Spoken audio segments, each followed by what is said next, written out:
The baby monitor crackled to life, and my world shattered.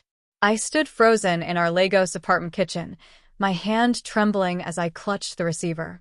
Emika's voice floated down from our bedroom upstairs, crystal clear through the device we'd bought months ago in preparation for the child we'd been planning.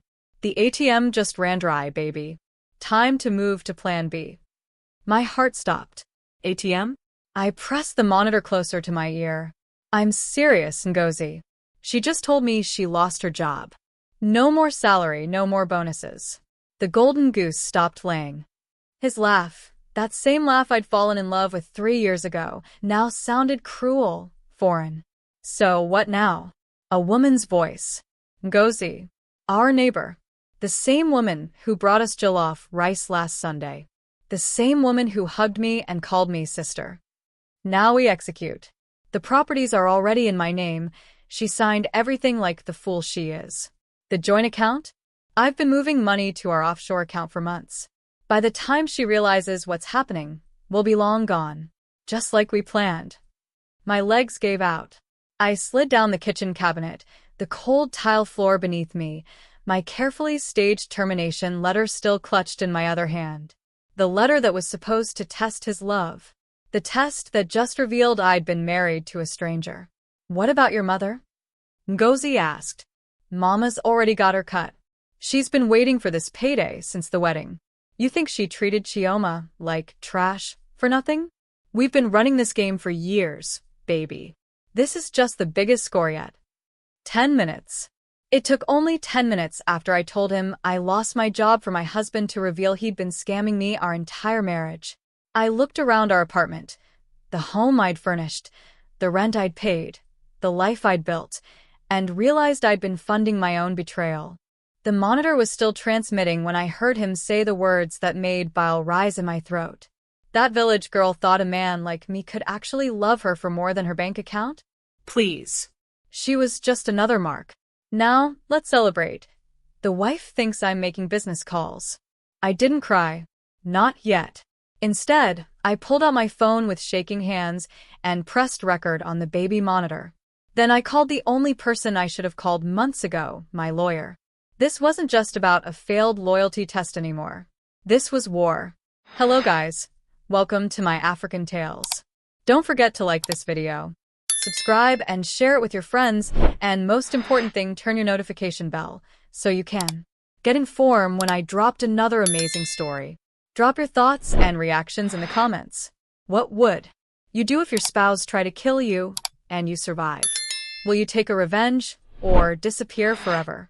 The Lagos sun blazed through the floor-to-ceiling windows of my corner office at TechVision Nigeria as I reviewed the quarterly reports.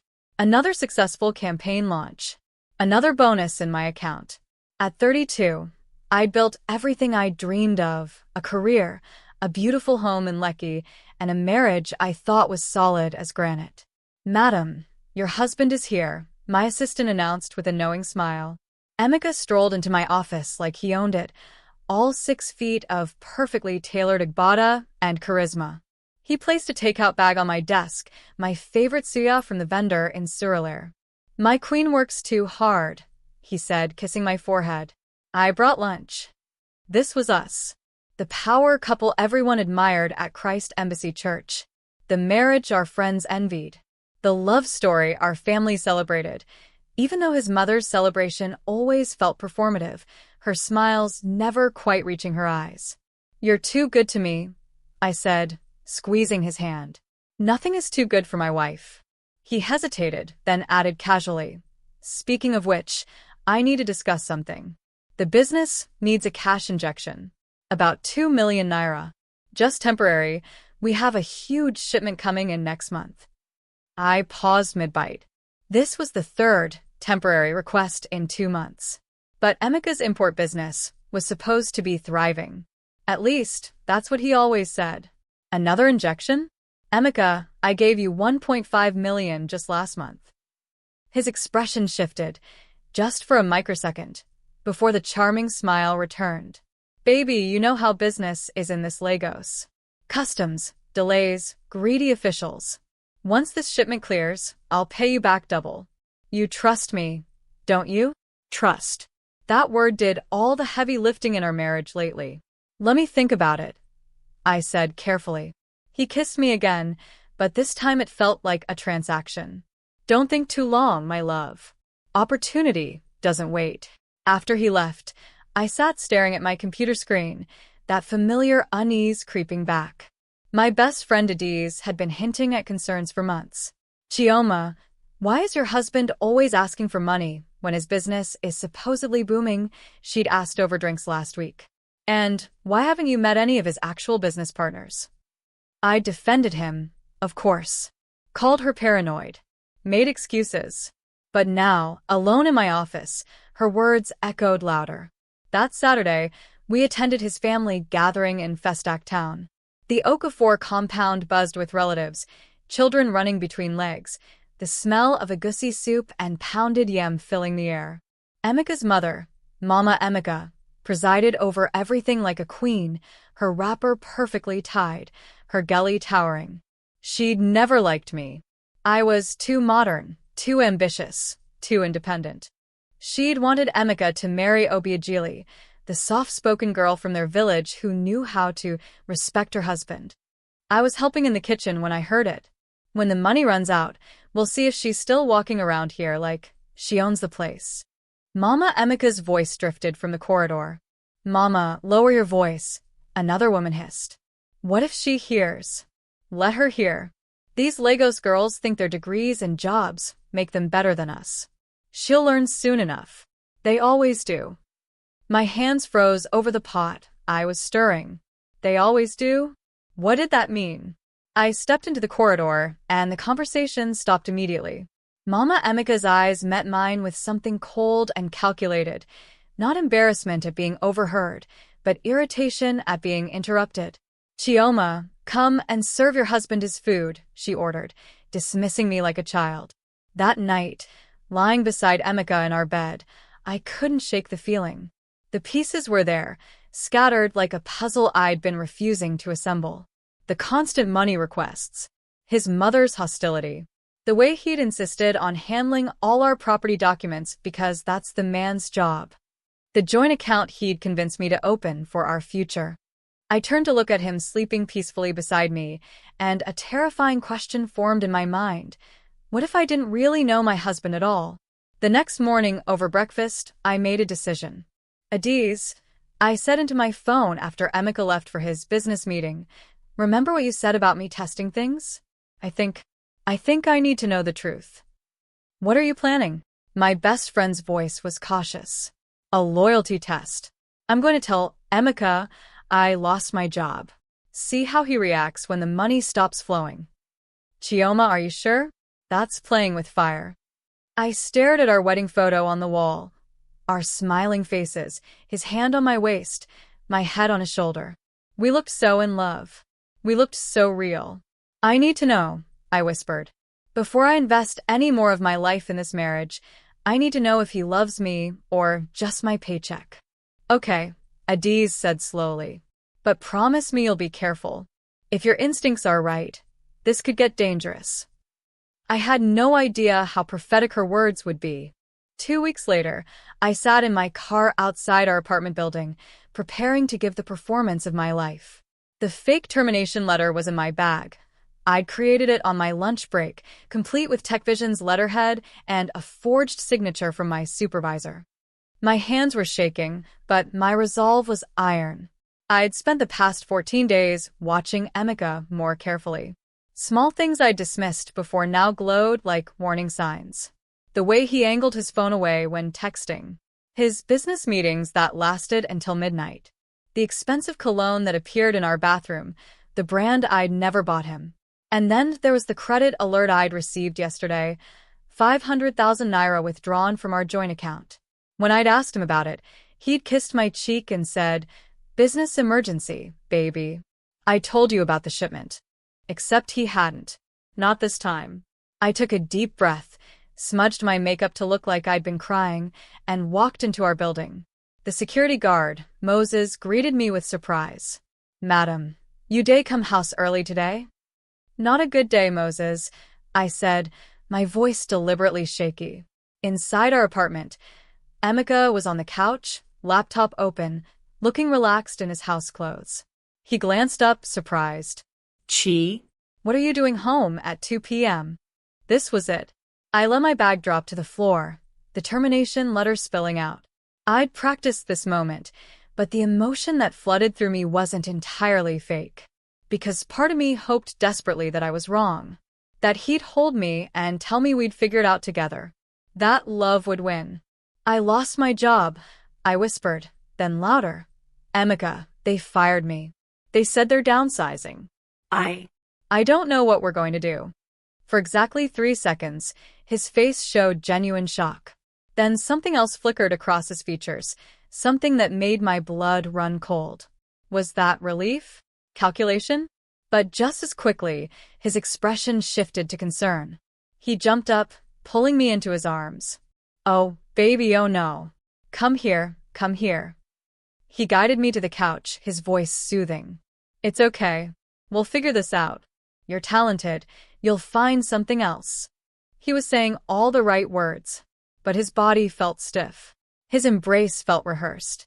What about the bills? The rent is due next week. The car payment. Your business loan I co-signed.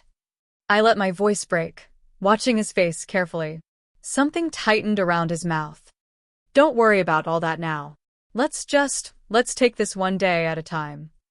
But Emeka, my salary was covering most of our expenses. Your business hasn't been. I stopped myself, playing the part of the worried wife trying not to criticize. My business is fine, he said sharply, then softened his tone. Look, you're in shock. Let me make you some tea. Just rest. As he stood, his phone buzzed. He glanced at the screen, and his jaw tensed. Actually, I need to make a quick call. Business thing. Can't wait. Now? Emeka, I just told you I lost my job. I know, baby, I know. Just give me 5 minutes. This is important. We need the money now more than ever, right? He squeezed my shoulder and headed upstairs to our bedroom. I sat on the couch, counting. 1 minute. 2 minutes. At 3 minutes, I remembered the baby monitor. We'd installed it months ago in preparation for starting a family. The receiver was still in the kitchen from when I'd been testing it last week. My heart pounding, I walked quietly to the kitchen and picked up the small white device. I pressed the button. Static. Then, telling you it's over. She's broke. Emeka's voice came through so clearly he could have been standing next to me. My legs nearly gave out. I gripped the counter, pressing the monitor to my ear. A woman's voice. Are you sure? Maybe they'll give her a severance package. Ngozi, our neighbor from the 4th floor. The same woman who'd invited us to her birthday dinner last month. Even if they do, it's nothing compared to what she was making. The ATM just ran dry, baby. Time to move to Plan B. The room spun. He called me an ATM. So what now? Ngozi asked. We've been waiting for 2 years, Emeka. I'm tired of pretending to be your neighbor, smiling at her in the hallway like we're friends. I know. But listen, this is actually perfect timing. The properties are already in my name. Remember those documents she signed last year? She thought it was for joint ownership, but my lawyer made sure everything transferred to me solely. The apartment in Ikoyi, the land in Abuja, all mine. I couldn't breathe. The properties. He'd said we needed to organize our assets for tax purposes. I'd signed because I trusted him, because he was my husband. What about the accounts? Ngozi pressed. The joint account? I've been moving money to our offshore account for 6 months. Small amounts, nothing she'd notice. By my calculation, we've got about 12 million naira stashed, plus the cash I've been skimming from her investments in my business. My knees buckled. I slid down the kitchen cabinet, the cold tile floor beneath me, the baby monitor clutched in my shaking hand. Your mother must be happy, Ngozi said, and I heard the smile in her voice. Emeka laughed, that same laugh that used to make me feel safe. Mama's been waiting for her cut since the wedding. She'll get her 2 million. She played her part perfectly, made Chioma feel unwelcome, kept asking for money for fake emergencies. Every naira Chi gave my family went straight to our fund. The room was spinning faster now.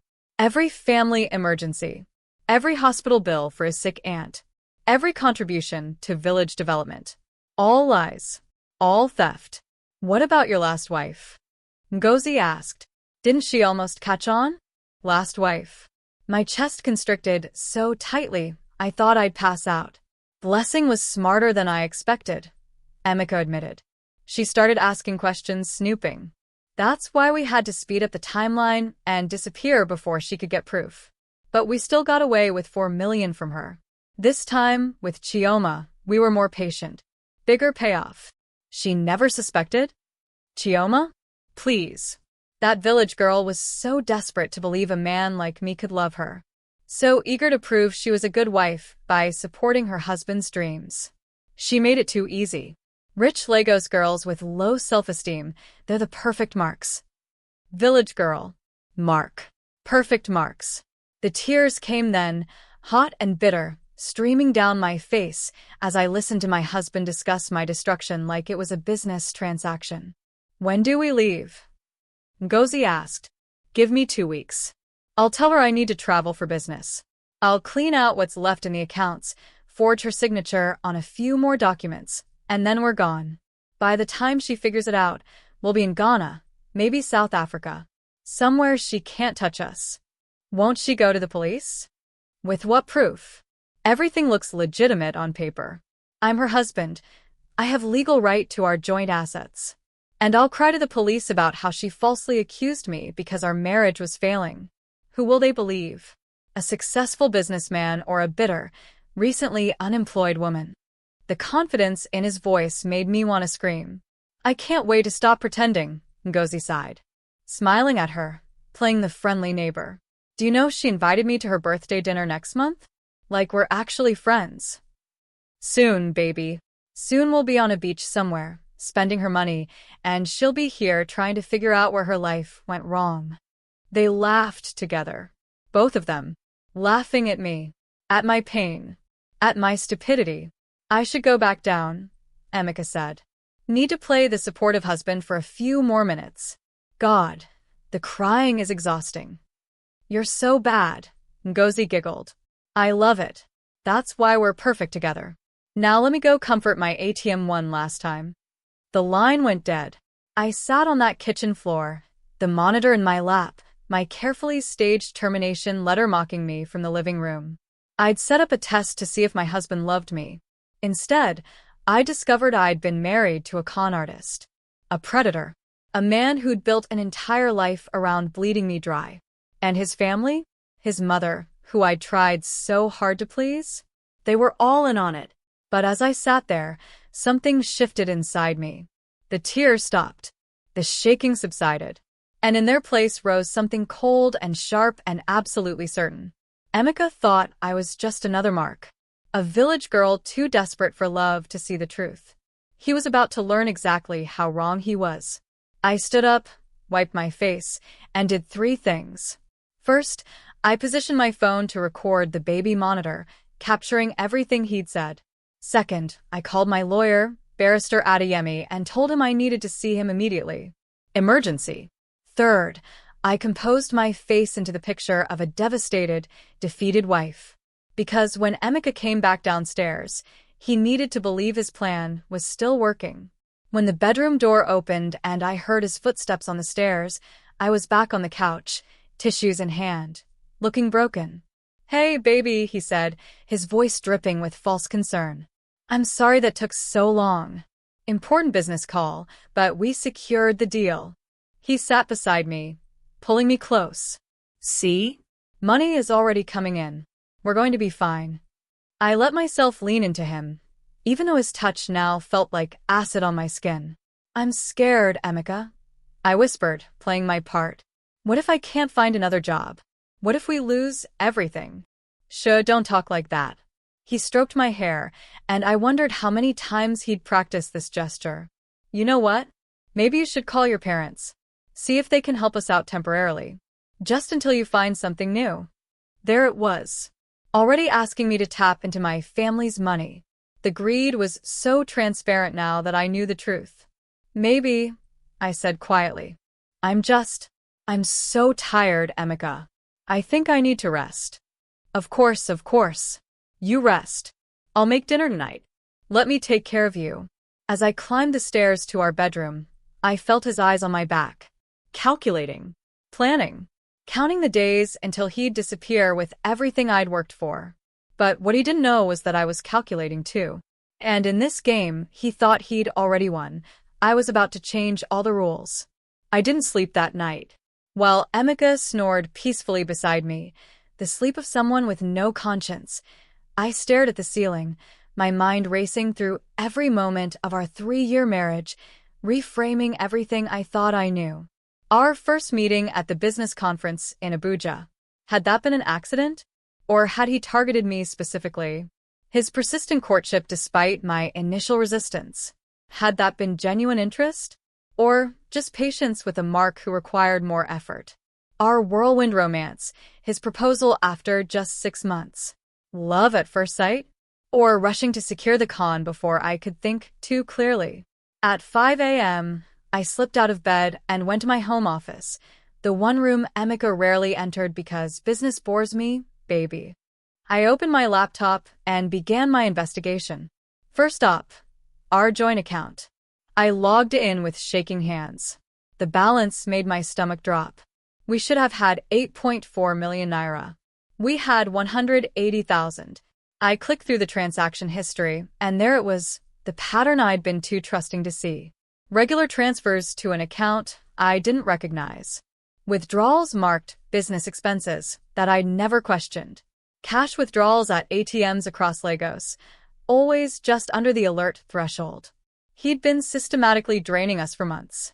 Next, I pulled up the property documents from our filing cabinet. The apartment in Ikoyi we'd bought together last year, my down payment of 15 million naira. I'd been so proud. Our first investment property. I read through the deed carefully this time, not just skimming to sign like Emeka had rushed me to do. And there it was, in legal language I'd been too excited to parse. Sole ownership transferred to Emeka Okafor. My signature was at the bottom, giving everything away. I checked the land in Abuja. Same thing. My money, his name. Our car? Registered to him only. I'd funded an entire life, and legally, I own nothing. The sun was rising when I finally called Barrister Adeyemi. He answered on the third ring, his voice groggy. Chioma? It's 6 a.m. What's the emergency? Yemi, I need you to tell me I'm wrong about something. My voice cracked. Please tell me I'm wrong. 2 hours later, I sat in his office in Victoria Island, the early morning Lagos traffic already building outside. Yemi's face grew darker as I played him the recording from the baby monitor. Jesus Christ, he whispered when it finished. Chioma, tell me what I can do. Tell me I can get my money back. Tell me I can send him to prison. Yemi leaned back in his chair, his expression grim. The recording will help, but we need more. Right now, it's he said, she said. A defense lawyer would argue you recorded him out of context, that you're a bitter wife trying to frame him. But the properties. You sign them over to him. Legally, it looks consensual. Yes, he may have deceived you about the terms, but proving fraud. He shook his head. Nigerian courts don't move fast on these things, Chioma. And he's right about one thing. As your husband, he has legal claims to joint assets. I felt my hope crumbling. So, he just gets away with it? He destroys my life and walks free. I didn't say that. Yemi leaned forward, his eyes sharp. We need to be smarter, more patient. We need to catch him in the act, with documentation, witnesses, paper trails. We need to build an airtight case before he runs. He's planning to leave in 2 weeks. Then we have 2 weeks to outplay him. Yemi pulled out a legal pad. First, tell me everything. Every suspicious transaction, every lie, every inconsistency. We're going to map out his entire operation. For the next 3 hours, I poured out everything.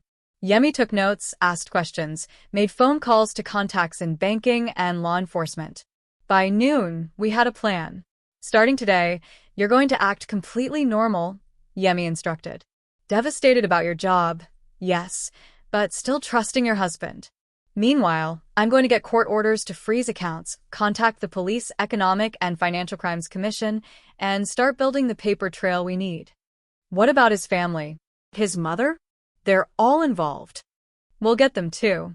Conspiracy to commit fraud, theft. But Chioma, he fixed me with a serious stare. This is going to get ugly. He's going to fight back. When he realizes, he might get desperate. Are you prepared for that? I thought about the man sleeping in my bed. The stranger wearing my husband's face. I'm prepared for whatever it takes.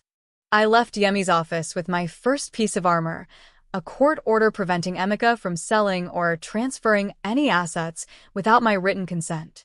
It would be served to him, but only after we had everything else in place. My next stop was the bank. I spoke to the manager, a woman named Mrs. Adebayo, and showed her the recording. Her face hardened. This happens more often than you'd think. Successful women, trusting husbands who see them as cash cows. She pulled up our joint account. I'm going to flag all transactions for additional verification. He won't be able to move money without both your signatures from now on. Can we trace where the money went? Already on it. Her fingers flew across the keyboard. The offshore account he mentioned, give me 48 hours. I have contacts at other banks. I felt a spark of hope. Thank you. Don't thank me yet. Get justice. For yourself and every other woman these men have scammed. By the time I got home that afternoon, I was exhausted but determined. Emeka was waiting, concern painted across his lying face. Baby, I was worried. Where were you? I'd prepared my lie. I went to my old office. Tried to talk to HR, see if there was any way to reverse the termination. But I let tears well up. Nothing. They wouldn't even see me. Oh, gee, he pulled me close, and I forced myself not to recoil. I'm sorry, baby. But you know what? Maybe this is a blessing. You were working too hard anyway. Maybe you can take some time, focus on us, on starting our family. Starting our family. With money I'd have to borrow or beg for. Money he'd steal just like he'd stolen everything else. Maybe, I whispered into his chest. That night, while Emeka showered, I went through his phone. I discovered his password months ago. My birthday, which I'd thought was sweet. Now I knew it was just lazy. What I found made me physically ill. Texts with Ngozi going back 2 years. Detailed plans. Calculations of my net worth. Screenshots of my bank balances that he'd taken when I wasn't looking. But there was more. Other names. Other women. A text thread with someone named B from 3 years ago, right before he met me. The same pattern. Love bombing, marriage, theft, disappearance. Blessing. His last wife. There were at least 4 others before her. Each conversation following the same template. He was a professional. This was what he did. I found the offshore account information, photographed everything, and sent it to Yemi. Then I found something that made my blood freeze. A message from just yesterday, after I told him about my job loss. Emeka, emergency change of plans. We need to move up the timeline. Can you be ready by next week? Ngozi, what happened? Emeka, instinct. Something feels off. I want to clean her out and get gone before she gets suspicious. My hands shook. He suspected something. I'd have to be more careful. The shower turned off. I quickly put his phone back exactly where it had been. When Emeka emerged, towel wrapped around his waist, I was sitting on the bed looking appropriately miserable. I called my dad, I said quietly. Asked if he could lend us money for rent. Emeka's eyes lit up, just for a second. What did he say? He wants to meet with us this weekend. Discuss our finances, see how he can help. I watched his face carefully. There, a flash of greed, quickly covered. That's great, baby. See? Family comes through. He had no idea my father was a retired judge with connections throughout Lagos's legal system. No idea that this meeting would be the beginning of his end. The next few days were the hardest performance of my life. I went to fake job interviews, actually meetings with Yemi and the FCC. I cried appropriately about our finances. I even suggested we sell some of our property to stay afloat, watching Emeka quickly shut that down because we shouldn't make hasty decisions. Meanwhile, behind the scenes, the trap was being set. Mrs. Adebayo traced the offshore account to a bank in Ghana. The FCC opened an investigation. Yemi filed preliminary fraud charges. My father called in favors with judges to expedite court orders. And I found blessing. It took 3 days of searching through social media, following digital breadcrumbs from Emeka's old messages. But I found her, living in Ibadan, working as a teacher, rebuilding her life after Emeka had destroyed it. I called her. Who is this? Her voice was cautious. My name is Chioma. I'm married to Emeka Okafor. I think he did to me what he did to you. The silence on the other end lasted so long I thought she'd hung up. Then, oh God, I tried to warn people. I tried to report him, but he'd covered his tracks so well. No one believed me. They said I was a bitter ex-wife. We talked for 2 hours. She told me everything. How they'd met, how he'd love-bombed her, married her within months, systematically stolen from her, and disappeared with 4.2 million naira and her self-worth. He had help, she said. His mother, this woman he called his business partner. They're a team. They've been doing this for years, Chioma. You're not the first, and if he gets away again, you won't be the last. He won't get away, I promised. Not this time. Will you testify? Will you help me stop him? I thought you'd never ask. That Friday, 3 days before Emeka's planned disappearance, everything was ready. Barrister Yemi had built a case file 3 inches thick. The FCC had flagged all of Emeka's accounts. Blessing had provided statements and evidence from her own case. My father had called in every favor owed to him in the legal system. And I had one more trap to set. That evening I told Emeka I had good news. My father wants to give us 3 million naira, I said, watching his face light up with naked greed. He's transferring it to our joint account tomorrow. He says it's a gift to help us get through this rough patch. 3 million. Emeka's voice was thick with excitement he couldn't quite hide. Baby, that's amazing.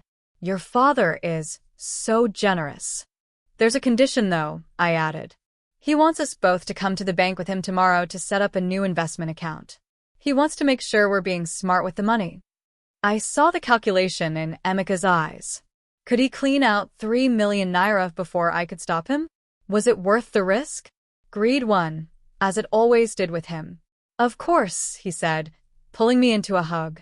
We'll make your father proud. Show him we're responsible. That night, I lay awake beside my husband. This man I'd promised forever to, this stranger who'd promised me nothing but lies, and waited for tomorrow. Tomorrow, when everything would finally come to light. Tomorrow, when I'd stop being a victim and become something else entirely. Tomorrow, when Emeka Okafor would learn that underestimating the village girl was the biggest mistake of his criminal career. Saturday morning arrived with typical Lagos heat. I dressed carefully in a simple but professional dress. Emeka was in an unusually good mood, humming as he got ready. He had no idea what today actually held. Ready to go see your father? He asked. Almost, I said. Actually, there's something I need to show you first. Baby, we can't be late.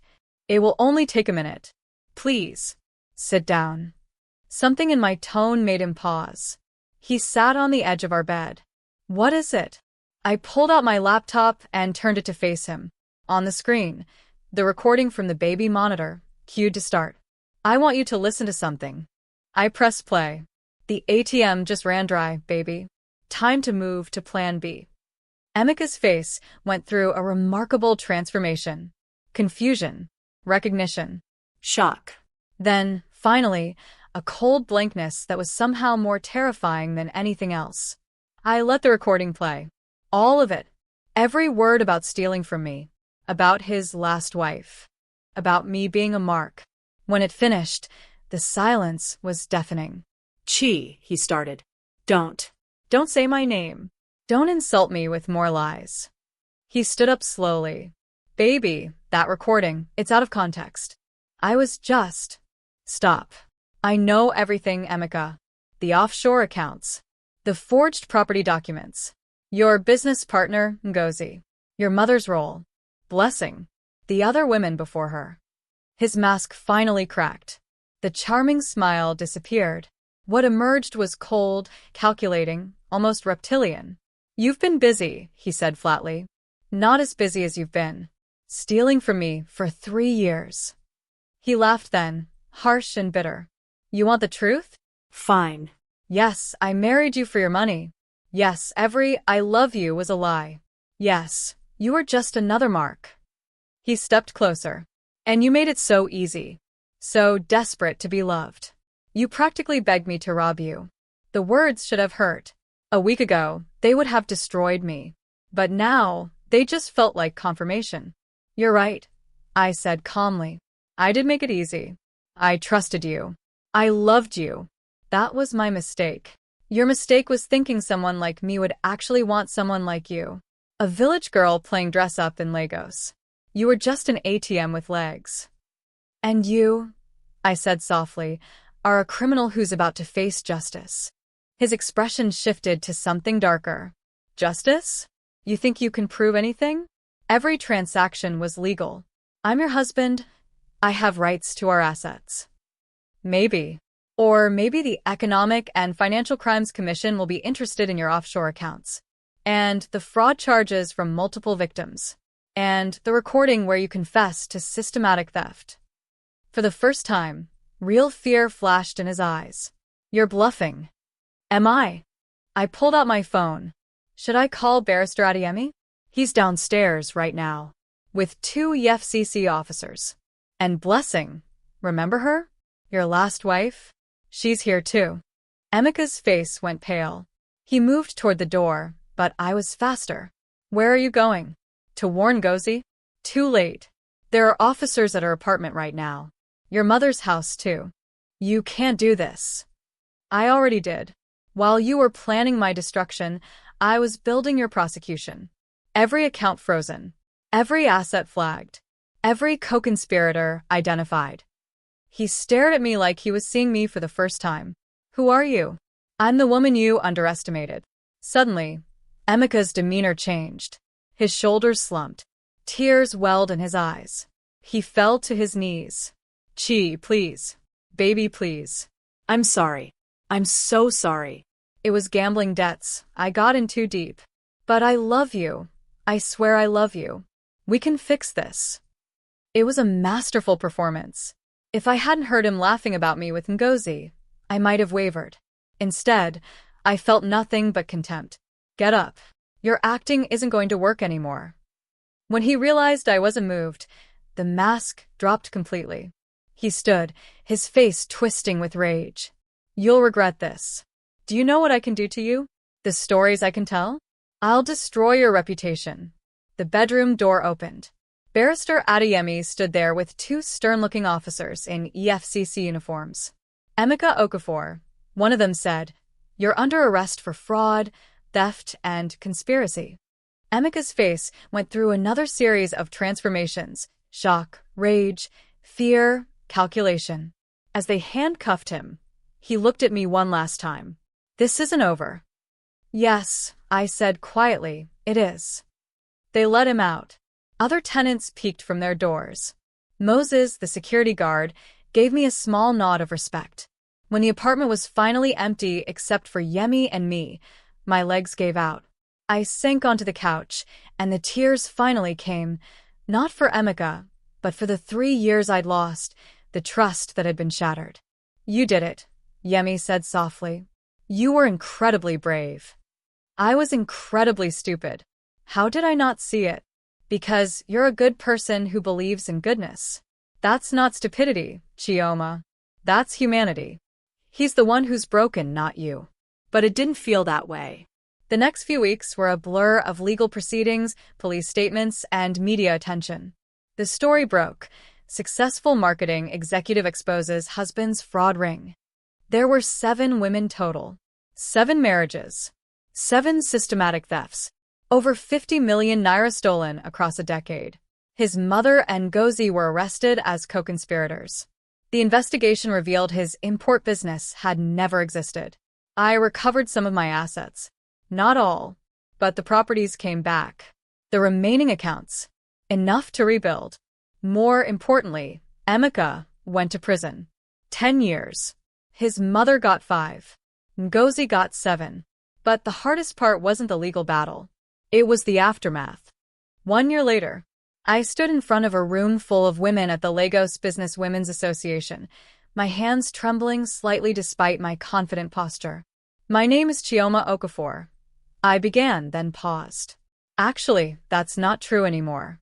My name is Chioma Nwosu. I took back my maiden name 6 months ago when my divorce was finalized." The room was silent, attentive. A year ago, I thought I had everything. A successful career, a beautiful home, and a marriage I believed in. What I actually had was a career I'd built, a home I'd paid for, and a con artist who saw me as nothing more than a cash source. I told them about the loyalty test, the baby monitor, the devastating discovery. The hardest part wasn't losing the money. It was losing my ability to trust, to believe in love, to see myself as anything other than a fool. I saw heads nodding. Several women had tears in their eyes. For months after Emeka's arrest, I was angry. At him, yes. But mostly at myself. How could I have been so blind? I paused, making eye contact with women around the room. But then I realized something. The problem wasn't that I trusted. The problem was that we live in a world where predators like Emeka can exploit those qualities. Where women are taught to be supportive wives even when it means ignoring our instincts. The room erupted in applause. So I made a decision. I wasn't going to let what Emeka did to me define my future. Instead, I was going to use it to help other women. I gestured to the screen behind me. Financial independence in marriage, protecting yourself while building a partnership. For the next hour, I taught these women everything I'd learned. How to maintain separate accounts. How to read legal documents. How to recognize warning signs. How to protect assets without feeling like bad wives. Love and caution aren't opposites, I emphasized. A partner who truly loves you will support your financial independence, not undermine it. After my presentation, women lined up to talk. Their stories poured out. Husbands who controlled money, who asked them to quit jobs, who made them feel guilty for wanting autonomy. One woman, probably in her 50s, gripped my hand. "My daughter is getting married next month. I'm going to make sure she hears this. Thank you for turning your pain into power." That became my mission. I'd returned to TechVision. They'd never actually fired me, of course. But I'd also started something new, a nonprofit organization called Worth Beyond Wealth, dedicated to educating women about financial abuse and economic empowerment in relationships. We held workshops, created resources, partnered with lawyers to provide pro bono services to victims of financial fraud, lobbied for stronger laws against matrimonial fraud. Blessing became my co-founder and closest friend. Together, we'd helped 37 women escape or recover from financially abusive situations in our first year. My family had been my rock through everything. My father, the retired judge, had been relentless in pursuing justice. My mother had moved in with me for 3 months, cooking my favorite meals and reminding me that I was loved.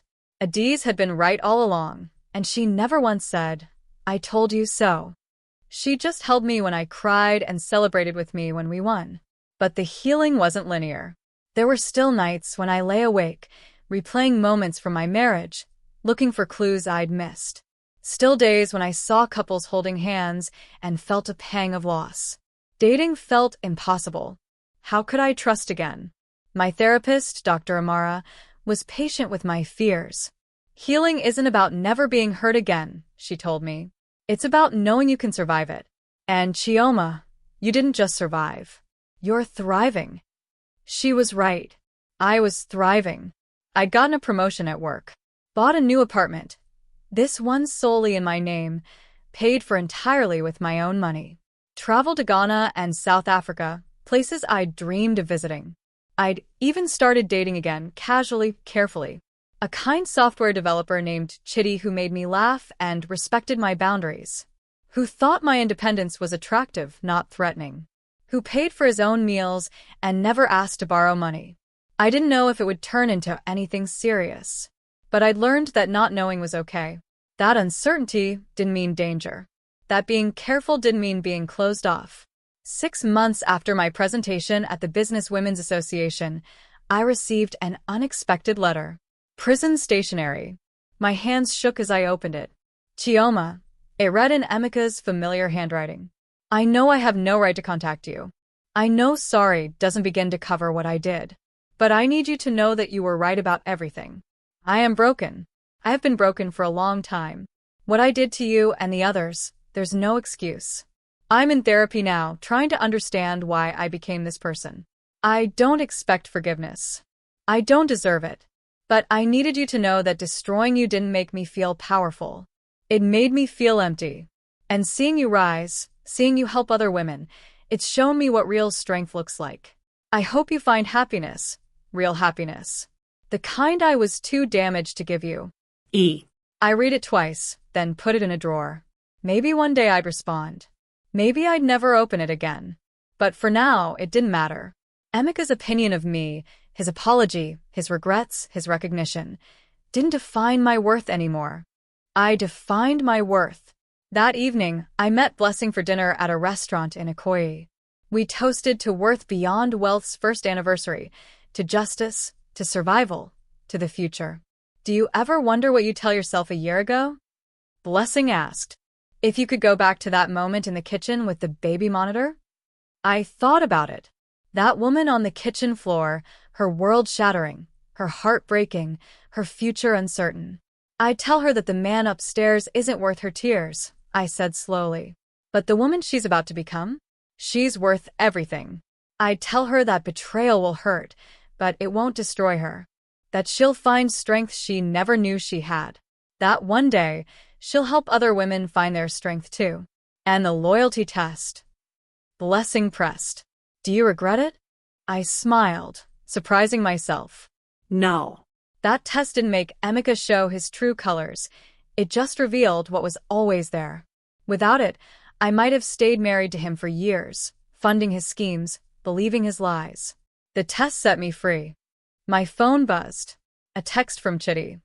Still on for the art exhibition tomorrow? I promise no pressure, just good company and overpriced wine. I texted back. Perfect. Can't wait. Blessing noticed my smile. Look at you. Actually excited about a date. Cautiously excited. I corrected. Very cautiously. Cautiously excited is still excited. That's progress, Chi.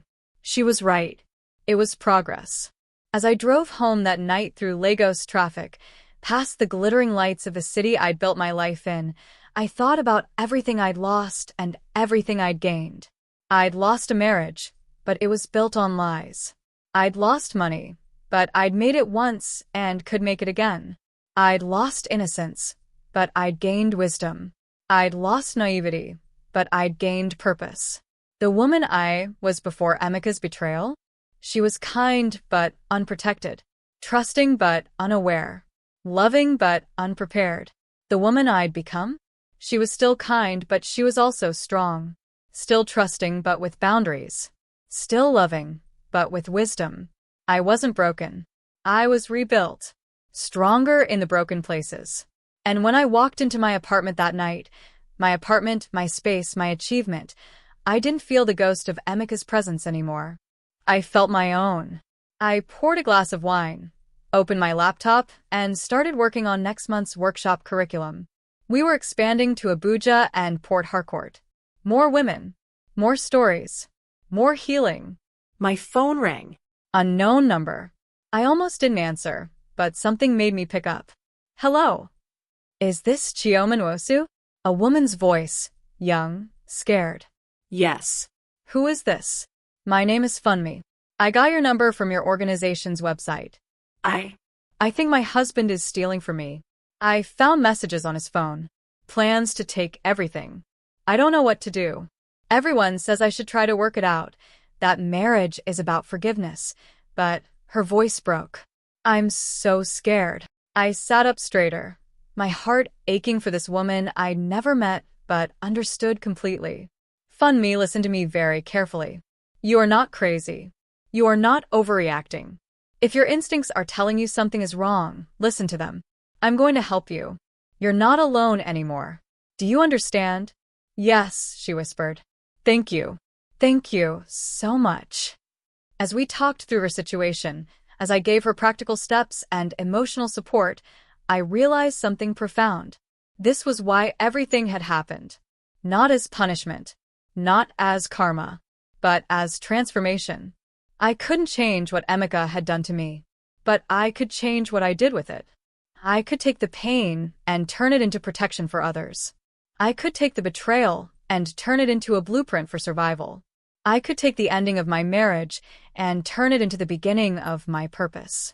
When I finally hung up with Funmi, after getting her connected with Blessing and our legal team, after making sure she had a safety plan and support, I walked to my window and looked out at Lagos spreading before me. This city had witnessed my destruction and my resurrection. It had seen me as a naive bride signing away her assets and as a warrior reclaiming her life. Tomorrow, I'd go to work at TechVision. I'd lead my team. I'd close deals and build campaigns and prove that I was more than what had been done to me. Tomorrow night, I'd go to the art exhibition with Chitty. I'd laugh. I'd be cautiously open. I'd try. And this weekend, I'd lead another workshop. I'd look into the eyes of women who were where I'd been, and I'd show them where they could go. Because that was the thing about loyalty tests, about betrayals, about having your world shattered by someone you trusted. You had two choices: let it define you, or let it refine you. Emeka had tested my loyalty and found me wanting to believe in love, wanting to trust, wanting to build a life together. But in destroying that dream, he'd revealed something neither of us expected. I didn't need his validation to be worthy. I didn't need his love to be lovable. I didn't need his presence to be powerful. I tested his loyalty and discovered the truth. But more importantly, I discovered myself. And that woman, scarred but strong, wounded but wise, betrayed but unbroken, she was worth more than any marriage built on lies, any love purchased with blind trust, any life lived in beautiful deception. I was Chioma Nwosu. I had survived. And I was just getting started.